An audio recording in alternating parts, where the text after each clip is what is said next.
प्रिय विद्यार्थियों, आज हम प्लेटो के न्याय सिद्धांत के बारे में पढ़ेंगे।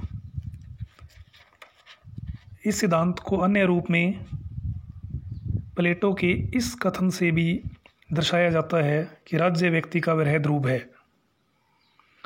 प्लेटो ने अपनी पुस्तक रिपब्लिक में न्याययुक्त आदर्श राज्य की स्थापना पर बल दिया। प्लेटो के अनुसार न्याय बाह्य नहीं अपितु मानव आत्मा से संबंधित आंतरिक तत्व है।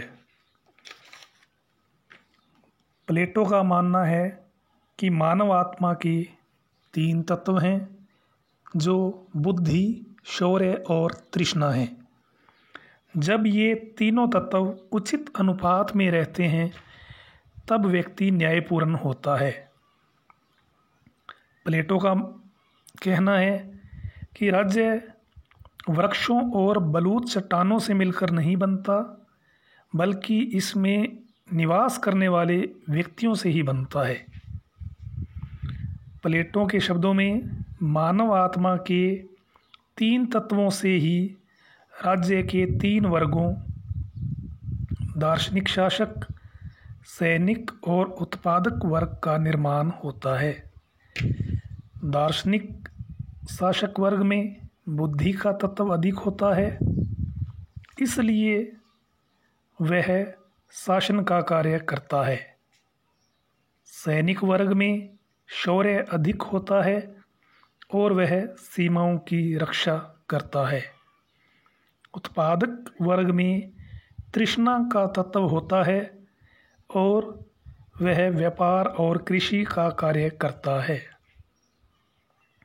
इस प्रकार प्लेटो राज्य को व्यक्ति की आत्मा का ही वृहद रूप मानता है।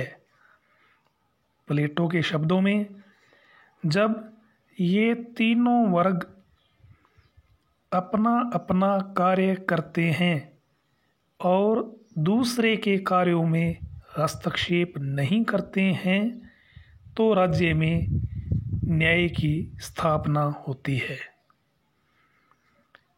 यद्यपि प्लेटो के इस विचार की कुछ आधारों पर आलोचना भी की जाती है। आलोचक यह कहते हैं कि वह व्यक्ति की तुलना में राज्य को महत्व देता है। इसके अलावा प्लेटो दार्शनिक शासक को असीमित शक्तियां प्रदान करता है।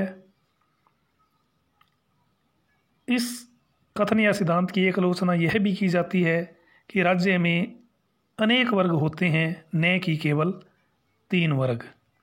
लेकिन इस प्रकार की आलोचनाओं के बावजूद भी प्लेटो के इस कथन का जो महत्व आज भी माना जाता है कि किसी भी राष्ट्र राज्य का निर्माण उसमें निवास करने वाले व्यक्तियों पर ही निर्भर करता है कि जैसे नागरिक होंगे वैसा ही राष्ट्र होगा।